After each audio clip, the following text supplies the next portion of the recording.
আজকের এই পর্বে সবাইকে স্বাগত। প্রিয় বন্ধুরা, প্রীতি, সালাম এবং শুভেচ্ছা নেবেন। নভেম্বর মাসের শুরু থেকেই মাঠ পর্যায় থেকে 50% সেনাবাহিনী সদস্যকে উইথড্র করে ব্যারাকে ফিরিয়ে নিয়ে আসা হয়েছে। কেন হঠাৎ করে 50% আর্মি যারা মাঠে কাজ করছিল ম্যাজিস্ট্রেসি পাওয়ার সহ তাদের ব্যারাকে ফিরিয়ে নিয়ে আসা হলো, এটি নিয়ে অনেক আলোচনা আছে। অনেকে আমার কাছেও জানতে চেয়েছেন যে ভাই হঠাৎ আর্মিকে উইথড্র করার কারণ কি। আমি খোঁজ নিয়ে যেটা জেনেছি যে অফিসিয়ালি যেটা বলা হচ্ছে যে আপনারা জানেন যে সেনাবাহিনীর সাধারণত শীতকালীন বার্ষিক মহড়া অনুষ্ঠিত হয়। শীতকালে প্রতি বছর তারা তাদের প্রফেশনাল ট্রেনিং এর অংশ হিসেবে এই মহড়াটি পরিচালনা করে এবং এটি একটা বড় রকমের ইভেন্ট বলা যায়, যে সেনাবাহিনীর একেবারে সব পর্যায়ের কর্মকর্তারা ভীষণ ব্যস্ত থাকে এই শীতকালীন মহড়া নিয়ে। এবার বলা হচ্ছে যে সেনাবাহিনী এই শীতকালীন মহড়ায় অংশগ্রহণ করবার জন্য তাদের ব্যারাকে ফিরিয়ে আনা হয়েছে। কিন্তু আসলেই কি শীতকালীন মহড়াই একমাত্র কারণ?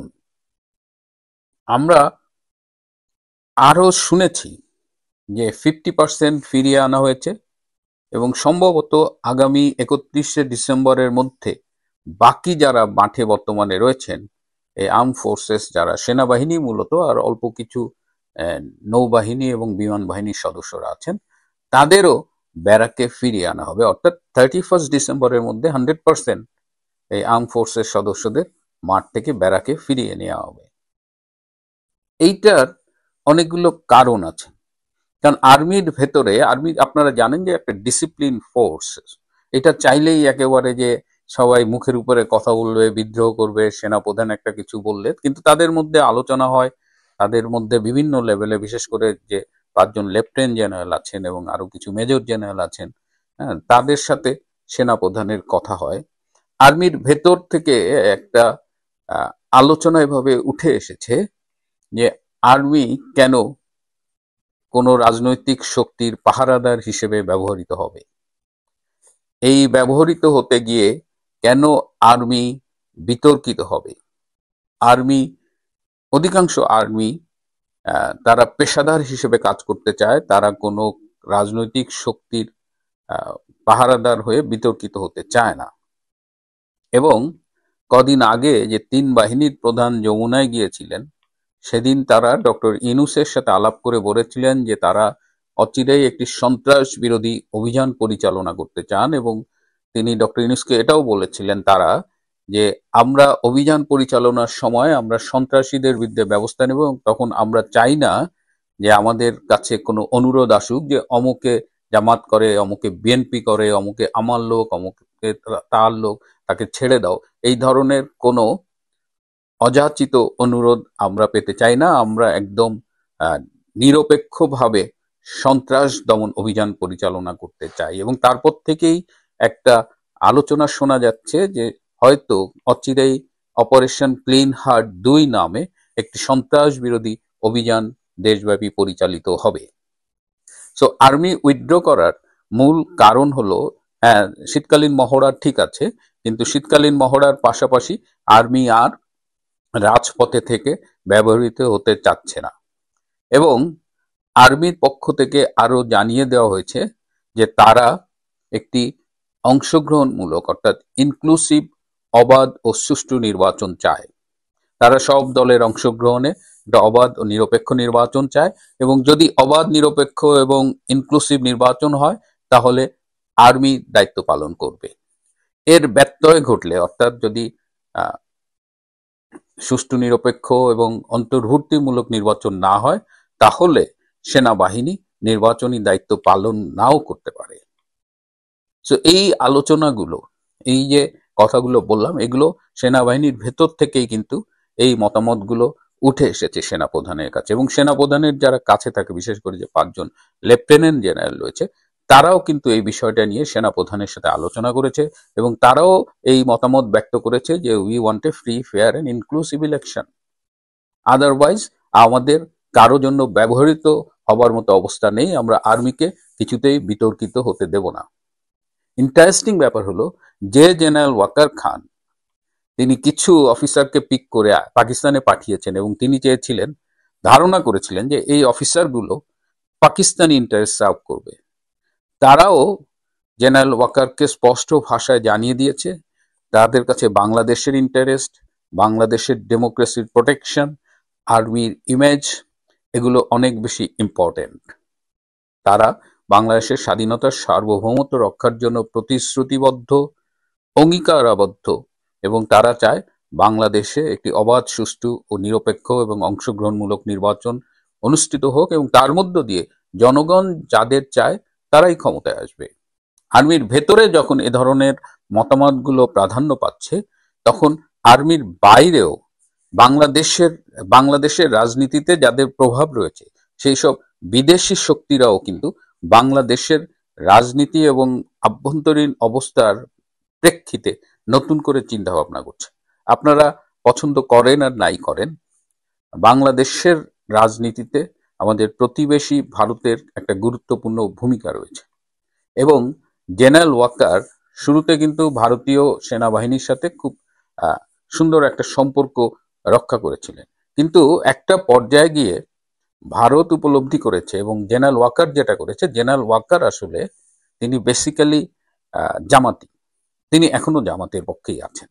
তিনি জামাতের ইন্টারেস্ট সার্ভ করার জন্য সর্বোচ্চ চেষ্টা করেন, আগামীতেও হয়তো করবেন, কিন্তু পরিস্থিতি এখন আর তার পক্ষে নাই, ফেভারে নাই, অনুকূলে নাই। সুতরাং সেনাবাহিনী, ভারতীয় সেনাবাহিনীর সাথে যে চমৎকার সম্পর্কটা তিনি শুরুতে উপভোগ করতেন, সেই সম্পর্কটা আর সেই জায়গায় নেই। ভারতীয় সেনা প্রধানের সাথে জেনারেল ওয়াকারের যোগাযোগ একদম কমে গেছে, একদম নাই বলা যায়। বরং খুব রিসেন্টলি ভারতীয় সেনা প্রধান বাংলাদেশ সেনাবাহিনীর একজন উচ্চ পদস্থ কর্মকর্তার সাথে কথা বলেছেন। এর বাইরে যাদের দালালি করতে গিয়ে, যাদের কাছ থেকে অর্থ, নগদ ডলার সহ প্রচুর সুবিধা নিয়েছিলেন জেনারেল ওয়াকার, সেই সুপার পাওয়ার দেশটিও এখন আর বাংলাদেশে আগের মতো রেজিম চেঞ্জ বা ইনুস গভর্নমেন্টের পেছনে অর্থ খরচ করা বা ইনুস সরকারকে টিকিয়ে রাখার ব্যাপারে আর আগ্রহ দেখাচ্ছে না। সো এই মেসেজগুলো, একদিকে ভারত ক্ষুব্ধ আর একদিকে আমেরিকাও আর ইনুসের পেছনে আগ্রহ শো করছে না। এবং ভারত এবং আমেরিকার যে ডিফেন্স ট্রিটি হয়েছে, যে ট্রিটিটা আরো আগেও স্বাক্ষরিত হতে পারত, কিন্তু ভারতের পক্ষ থেকে সব সময় বলা হয়েছে যে বাংলাদেশ থেকে তোমরা কবে যাবা, এই রেজিম চেঞ্জের মাধ্যমে তোমরা বাংলাদেশে যে ঘটনাটা ঘটিয়েছো সেটা শুধু বাংলাদেশ না, টোটাল রিজিয়নের প্রতি একটা থ্রেট হয়ে দাঁড়িয়েছে। গণতন্ত্র, মানবাধিকার এইসব পরিস্থিতিতে উন্নতি হয়নি, বরং এখানে ইসলামী জঙ্গিবাদের উত্থান ঘটেছে, এখানে আন্তঃদেশীয় সন্ত্রাস বাড়ছে। এইসব কারণে এই নেগোসিয়েশনটা কিন্তু ভারত এবং আমেরিকার মধ্যে হয়েছে এবং আমেরিকা আলটিমেটলি বাস্তবতা মেনে নিয়েছে। এবং সেই বাস্তবতায় আজকে জেনারেল ওয়াকার কিন্তু আর আমেরিকার সেই সাপোর্টটা আনকন্ডিশনালি উপভোগ করেন না। সুতরাং জেনারেল ওয়াকার বুঝতে পারছেন তার কাছাকাছি যে লেফটেন্যান্ট জেনারেলরা আছেন বা তার কাছাকাছি অফিসার, তারাও কনভে করেছেন যে sir, army should act professionally. So এই অবস্থায় ক্যান্টনমেন্টের ভেতরে কিন্তু একটা পরিবর্তন ঘটে গেছে এবং তারা এখন একটা অবাধ, সুষ্ঠু ও অংশগ্রহণমূলক নির্বাচনের পক্ষে কাজ করতে চায়। ব্যক্তিগতভাবে ওয়াকার এর ব্যত্যয় কিভাবে ঘটাবেন কিংবা চেষ্টা করবেন কিনা, কিংবা জামাতকে সহায়তা করতে গিয়ে সমস্ত আর্মির বিপরীতে দাঁড়াবেন কিনা, এগুলো দেখার বিষয়। কিন্তু ওভারঅল ওয়াকারের জন্য ভালো কোনো সুখবর নাই, বরং ওয়াকার যদি বুদ্ধিমান হয় তাহলে বর্তমান বাস্তবতা মেনে নিয়ে বাংলাদেশে একটা ফ্রি, ফেয়ার অ্যান্ড ইনক্লুসিভ ইলেকশনের পক্ষে তাদের কাজ করা উচিত। আমি জানি আপনারা যারা শুনছেন এবং আমার শো নিয়মিত দেখেন, তারাও ওয়াকারকে বিশ্বাস করাটা আসলে খুব হার্ড। সুতরাং ওয়াকার যদি অবিশ্বাসের কাজ করে, যদি মির্জাফরি করতেই থাকে, তাহলে তার পরিণতির কি হতে পারে, তার জন্য কি কি ঝুঁকি সামনে আছে, সেটা তার ব্যাপার। কিন্তু ওভারঅল সিচুয়েশন যে চেঞ্জ হচ্ছে, ওভারঅল পলিটিক্যাল সিচুয়েশন চেঞ্জ হচ্ছে, বাংলাদেশের ব্যাপারে বিদেশি শক্তিগুলোর চিন্তা ভাবনা, কথাবার্তা চেঞ্জ হচ্ছে এবং এর মধ্যে অনেক পরিবর্তন হয়েছে, বিশ্ব পরিবর্তন হয়েছে এবং সেই বিশ্বের পরিবর্তনের আলোকে বাংলাদেশেও অনেকগুলো পরিবর্তন হচ্ছে।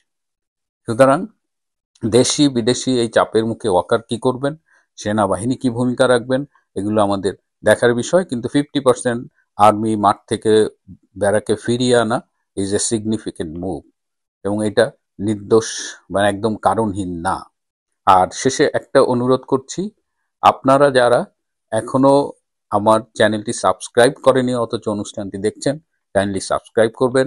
যারা বাংলাদেশের বাইরে থাকেন এবং যে দেশ থেকে এটি সম্ভব, তারা পারলে আমার চ্যানেলে জয়েন করবেন। মান্থলি একটা খুব মিনিমাম ফির মাধ্যমে চ্যানেলে জয়েন করবার অনুরোধ করছি। প্রিয় বন্ধুরা, আজ এ পর্যন্তই। ভালো থাকবেন, সুস্থ থাকবেন।